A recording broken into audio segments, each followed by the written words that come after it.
पहले इसे सुनते हैं। आस्था यानी फेथ तर्क और बुद्धि के विपरीत है। नहीं, ऐसा नहीं है। आस्था का मतलब सिर्फ भरोसा होता है। आप जब भी खाना खाते हैं तो आपको यह विश्वास होता है कि वह जहरीला नहीं है, भले ही आप उसे वैज्ञानिक रूप से साबित नहीं कर सकते। अगर आपकी शादी हो चुकी है तो आपको यह भरोसा होता है कि आपकी पत्नी आपसे प्यार करती है, भले ही आप इसे वैज्ञानिक रूप से साबित ना कर सके।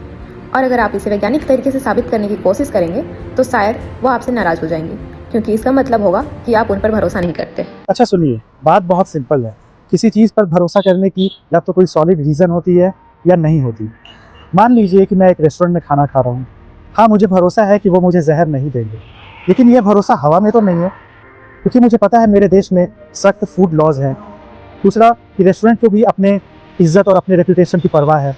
और तीसरा कि रेस्टोरेंट को कोई फ़ायदा नहीं है मुझे जहर देके मेरी जान ले। लेकिन मैं अगर किसी अननोन प्लेस पे घूमने जाऊँ और वहाँ मुझे नल का पानी पीने को कहे तो मैं भरोसा नहीं करूँगा, मैं बॉटल वाटर ही लूँगा। और अब पत्नी या फिर गर्लफ्रेंड वाला उदाहरण ले लीजिए। आप कह रहे हैं कि बस भरोसा करो। ठीक है, अगर मैं अपनी पार्टनर को कभी ये दिखाऊं ही नहीं कि मैं उससे प्यार करता हूँ, ना समय दूँ, ना ध्यान दूँ, ना एहसास, और जब वो रिश्ते पर सवाल उठाए तो मैं कहूँ अरे जान थोड़ा भरोसा तो रखो, तो फिर अगला स्टेप जो होगा वो डिवोर्स या ब्रेकअप का होगा। तो मुद्दे की बात यह है कि भरोसा केवल शब्दों से नहीं चलता, उसके पीछे कोई ठोस वजह होती है। और अगर कोई ठोस वजह ना हो तो उसे अंधविश्वास या फिर आस्था कहते हैं।